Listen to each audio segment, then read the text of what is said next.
tension très importante. D'accord? Ben, donc, cette tension est apportée par l'intermédiaire de masse M et d'une folie. Donc, هنا folie ou donc masse. Ou tension là, donc, je trouve plus importante là par rapport à masse. Donc, si la masse de la corde est négligeable, donc ici, devant M, d'accord? La masse, notre masse, le corps de masse. Alors, le poids de la corde, donc ça sera négligeable devant la tension. D'accord? Donc, heavy كهي, donc, هنا, on peut négliger la tension devant, négliger la masse, ou bien la force du poids de la corde devant la tension. D'accord? Alors, deuxième question, on a appliqué le principe fondamental de la dynamique à l'élément de corde Mn. Que peut-on en conclure pour grand T? On déduire l'équation, alors, dérivée au carré de y par rapport à x au carré, moins 1 sur c au carré, dérivée de y, c'est égal à 0. Et comment se nomme cette équation? Alors, si on applique donc le principe fondamental de la dynamique, PFD à cet élément de corde, DMA, J est égal à, donc, à la DMA somme des forces. Donc, on a, supposons, donc, donc, le Schneerlo. Déjà, on a négligé le poids. Alors, je trouve donc DMA est égal à TX plus TX plus DX. La masse dm de l'élément de corde de longueur dl, donc, s'écrit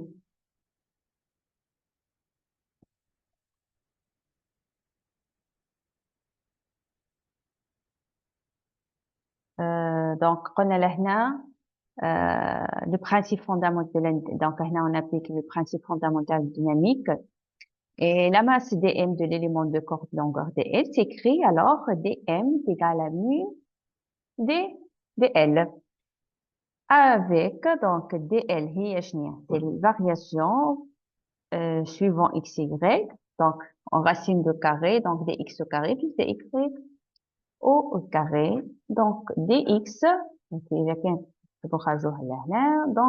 on peut l'écrire sous la formule suivante. B, alors, donc pour dl, donc c'est l'élongation suivant x, au premier ordre. L'élément de corde conserve pendant la même longueur. En effet, la corde est inextensible. Donc, cet élément de corde a alors une masse dm est égal à mu dx. Et puisqu'on étudie là, les mouvements transversaux de la corde, d'accord? Donc, là, les mouvements transversaux, مش هنا orthogonal ou normal, donc suivant x. Donc, cet élément, pardon, donc Mn n'a pas de mouvement كيف ما قلت لكم donc longitudinal perpendiculaire. Donc le col suivant l'axe OX. Donc son vecteur accélération donc le chicole suivant y, il doit dériver au carré de y par rapport à t suivant y, d'accord. Alors en projetant le PFD sur l'axe OX, donc alors notre tension il y a moins Tx, voilà, ici, négatif, moins Tx, plus Tx, x plus dx est égal à 0, donc il est positif, suivant x, même sens, l'opposé. Et en effectuant un développement de Taylor du premier ordre, alors dérivée de t par rapport à x sera égal à 0, moins tx est égal à une constante. Puisque tx, donc là, on a tx est égal à t cos θ. D'accord? Ok, d'accord, cos θ.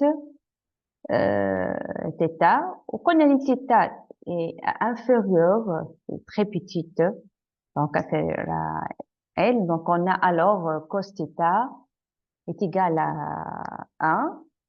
D'accord? Et on obtient T, donc, est une constante. Donc, T est égal à une constante. En projetant le PFD sur l'axe OY,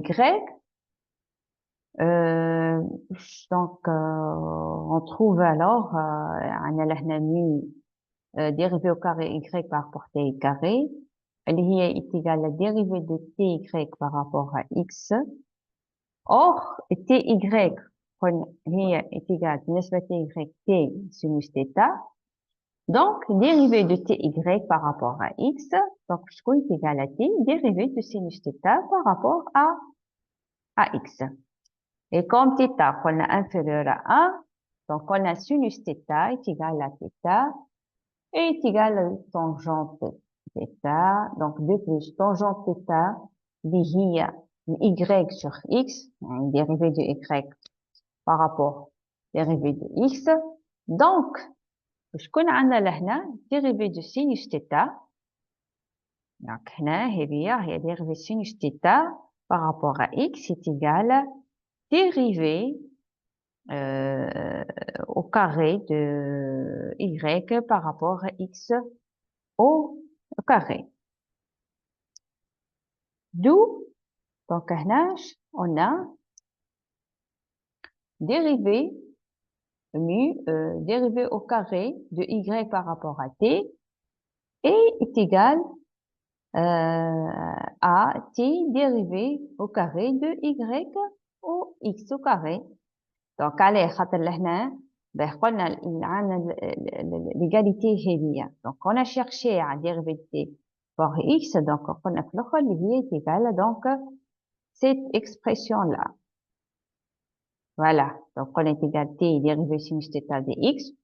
Ou déjà, il y a dérivée sinus θ par rapport à x, on a c'est la dérivée de y par rapport à x au carré, puisque θ, donc θ, هي خاطر قلنا inférieur à 1, donc sinus θ est égal à θ et est égal à tangente θ. Donc, tout sont égaux. D'accord? Et voilà, du coup, donc, on a mu dérivée de y par rapport à t au carré est égal, on a remplacé ce qu'on a trouvé ici, notre équation-là, t, dérivée au carré de y par rapport à x au carré. Donc, on obtient bien une équation de la forme suivante, là, dérivée